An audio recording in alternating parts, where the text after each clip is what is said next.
Happy Tuesday. So thankful you're watching this video, because that means you're on board with us, and we are so thankful for all of you that have chosen to pray and fast and be on board. So we say that every week, but this is exciting. We kind of probably shared a little more serious a video last week. Just hearts were really processing and heavy for good reason, but at the same time, we're just processing out loud. So thanks for the grace to do that, and it's just a healthy thing. So we've been doing a lot of that this week. A lot of emotions up and down, and had some great times this week and weekend, and still going on dates, still loving my wife.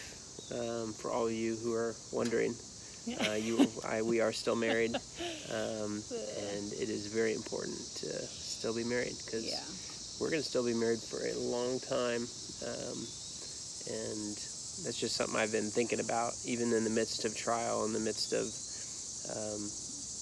just a bunch of different things that go on in your life. Say you're in the middle of a lot of success, and your business is thriving, or just everything's going right. Well, don't get your eyes off of the things that God's put right in front of you. And for me and for us, we have 3 other kids, we have a marriage, a business, we have family, relationships, and it's really easy to be just on one track, and that's Cade. Whether Cade's doing well, we're doing well, or Cade's doing bad, we're doing bad, and that's not a healthy way to live. So I've been trying to really tap into that, just rivers of living water that are inside. Sounds weird, but it's true. Jesus said it, so we believe it, and we're experiencing it. Just a quick update on, I'm preaching already, come on now. It's just coming out. It's just coming out. I'm not trying to preach at you, so actually not what this is for. Cade had 5 days of chemo last week. It was technically the last 5-day treatment on this protocol. So again, we're believing it is last 5-day treatment.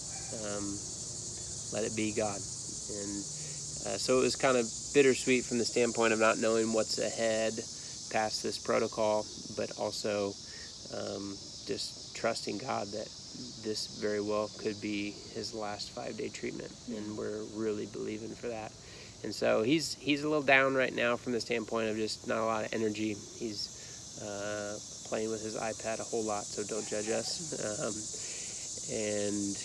But just yesterday he was swimming and bothering his sisters and having a good day. So just taking it day by day with him. And so this week specifically, we're just praying we get to be at home as much as possible. I think every 5-day treatment, at least for the last 4 or 5 of them that we've had, we've ended up in the hospital for about 2 weeks, week and a half or so. So it'd be really nice to ride this one out and be home. So that would be an awesome prayer point to just be a wind in our sails. So my mother-in-law is still here, which is awesome. And she's been so helpful. So we're able to kind of be out here, and she's in there taking care of the rest of our kids. I think any more prayer points before I mean, just basically just that Cade would continue, that this chemo, I remember one time our oncologist said she always likes when chemo affects kids, and she's like, I don't like it when kids their bodies seem to like chew up and spit out chemo. So even though he's not doing well, I'm like, well, thank you, Lord, that this is like obviously the right dosage, and he's it's affecting cells. So we're just praying it's obliterating all the cells that might still have activity in them.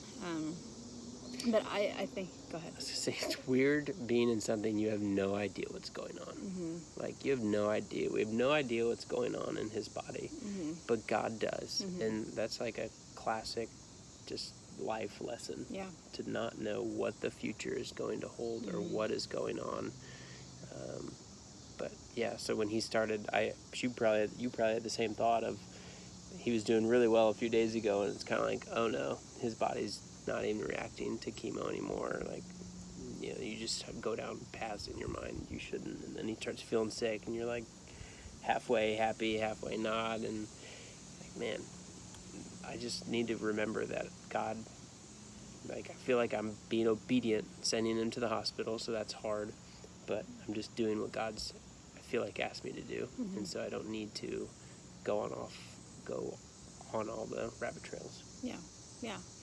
I think I'll stop talking now. No, that's great. I had linked this book that I've been actually listening to, called A Grace Revealed, and this man, he's walked through a lot of tragedy, but he wrote this book, and the second book is the one that I'm reading, and it's not really about the tragedy anymore. It's just more about like our lives, seeing the redemptive story of God in our lives, and I have really loved it. And today he was specifically talking about not living in the past, and that we can't live in the future because there's like so many things that we just can't control, but like living perfectly in the present, and how that's like the gift of life if we can like live in the present, and that we never run out of time when you live in the present with a thankful heart. And I was just like so encouraged by that, because with Cade, you know, we're like, we don't know his life, we don't know what God has for it, and but to have like, I'm not texting. that's okay.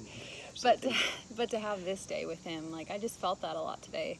It was like something just like clicked in my brain. I was like, yeah, like this is the gift. The gift is, you know, sitting on the couch with Haven and Eden and him, and Haven and Eden are like tickling his arms because they're such sisters, and he's like loving it, and just thinking like, man, that's living, you know, and realizing God is in the present with us, even though he's already in the future, so I can trust him. And I think that's really the word I came away with last week, was just like the idea of trust.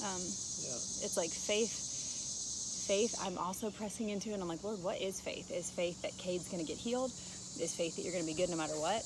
And I think it's like the both and, but trust is something that I feel like I really want to go after. Like, I remember in the very beginning, this girl, I think it was Erin Faya, had a picture of, she said, I see you falling backward, like in those games, you know, where you'd like fall backward. And she said, I feel like you're free falling, but the Father's right behind you. And makes me emotional, because I just feel like that is kind of what we're doing. We're just free falling, knowing there are so many people who've gone before us who could say, God never once lets you down. Like that we are in good hands. Which brings me to last week. I was having, you know, he's going through chemo, and normally I have friends come meet me to pray, and I had such precious friends respond last week. They came. Thank you. And my heart just was in a different place, where I was like, Lord, how do I pray through this? Like, what do I pray for Cade? How do I pray so that my heart is not getting attached to an outcome that won't happen? I mean, there were just a lot of like honest processings going on, and my sweet friends were champions and going after all the things that I'd gone after before, and really were like the strength for me. But one morning I was like, Lord, I just need a new psalm.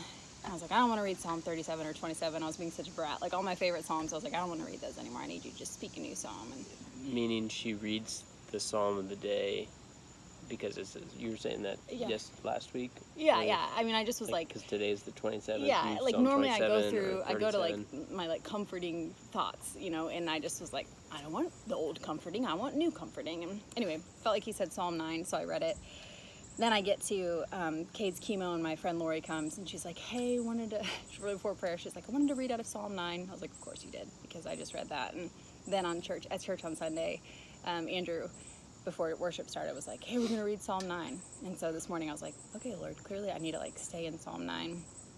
But there's the whole thing is really good, and there's so many parts. Like there's one about how the enemy has come to an end in perpetual ruins. You've uprooted the cities. The very memory of them has perished. And that's what I'm like praying over Cade's, any cancer cell, that God uproots the cities, erases the memory of them, the cell memory. I'm like, wow, that's amazing. But there's another one, verse 9. It says that the Lord also will be a stronghold for the oppressed, and a stronghold in times of trouble. Those who know your name will put their trust in you. For you, O Lord, have not forsaken those who seek you. And I like reading that. It just is one of those moments of like, we are not going to be the only people in history that God doesn't come through for. And what's exciting is that you can think that though sometimes. Yeah. Yep. I think like I said it last week. Like, man, he's been really good in the past, or he's been good in hard times, but now's the time when he just shuts the curtain and leave. Like he only did that once to Jesus on the cross, so that he would never do it again to us. That's why Jesus says, my God, why have you forsaken me? He like experienced the Father turning his back so that we don't ever have to experience that, which is amazing. But I was so encouraged last week. Just in this week, like friends reaching out and saying, after that really hard video, just saying like, hey, we're still with you guys. And I was so struck with, 36 weeks, however long this whole time has been, actually I don't know how many weeks it's been more than that, like, is a long time to track with people, to stay with people, to be like, my heart is still with you, I'm still praying. Yeah. And so I've been so moved by the fact that if people are remembering us, how much more does God still remember, still have like a heart. Like, we got a beautiful box just full of toys for the kids, and I just was thinking, like, that to me is like a physical reminder that the Father's like, I still see in the box there are gifts for everybody in our family, and it was just like, I still want to give you that, like, I still want to give you the enoughness. And just the overabundance of God's heart toward us, I think, has really been, I feel like, a floodlight for us this week. And just that precious present, living in the present with Cade. It's like he was, even up, like you said, till yesterday, just running around being crazy. And even today, I can't even tell you the sweet nature that God gave us in Cade. Like, he's throwing up and still so peaceful and hugging me. I love you, mommy. Like not, he has like tears while he's throwing up, but not crying. Just like things that are heartbreaking, because his temperament and his personality, I'm like, Lord, this could have been very hard if it had been really any other of our children. But like, God wired Cade so perfectly, and his response to this whole thing, I just keep telling him, I'm like, buddy, there's nobody who could go through this like you have. And there's something to that like, even the perfect portion of Cade's temperament seems so the Lord, and such a kindness. And for him, like, God has given him a warrior heart. Yeah. And like, we say that, but it actually is true. As he was like getting sick today, I was like, man, this kid is a fighter. Like, he is built to last. Remember when I felt like the Lord said that about him too, that Cade is like a Chevy or a Ford or something. He was built to last. That's so true. Anyway, random thoughts? Yeah. So, kind of just to summarize, in the very beginning of this too, we felt like God, this was like day 2 of this whole journey. I think we'd just gotten out of surgery, gone through a lot of just different, went from just normal in our house to 2 days later, one of our children in surgery, doctors having intense conversations with us. And we felt like the Lord prompted us and said, trust trumps trauma. And I've never heard anyone say that. And I don't know. I hadn't, but I'm sure someone. That's what I'm saying. I'm sure somebody. We're not that smart. But like, God is, and He gave us that revelation too, just like He probably has given somebody else that revelation. But trust does trump trauma, because we're trusting in God. And when you were talking, we're not trusting in our circumstances. So it allows us to walk with God day by day, because we don't have to turn our back on God when our circumstances don't line up. Our God does not need perfect circumstances. Mm-hmm. He is who He is, and He's good.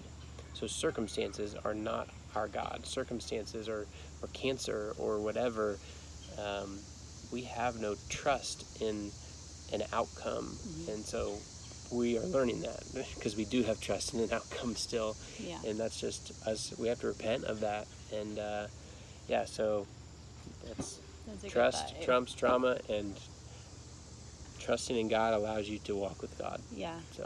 In that same book that I was just talking about, Final Thought, he explains. 14 minutes, I know. Man. Okay, so really fast. He explains, though, how like our lives are like actors on a stage. Candy bar for watching this whole thing. Not on Tuesday though. You better be fasting. Anyway, in the book, he basically talks about how we're like actors on a stage that someone hands props, and you have to just like do something with them. You have to make something with your life, and how like that's the same thing with our lives. Like we don't get to choose, but you do get to choose what you do with it. And I was like so inspired by that, and thinking, I just want, like, we would have never chosen this, but I want the Lord to literally like blow this situation up and have His way, and have it put courage in other people and put courage in our hearts. And just like, if the enemy is going to come against us, I want him to regret it. Yeah. It's going to be good. We just don't know what it's going to look like. Yeah. Thank you. Love you. Bye.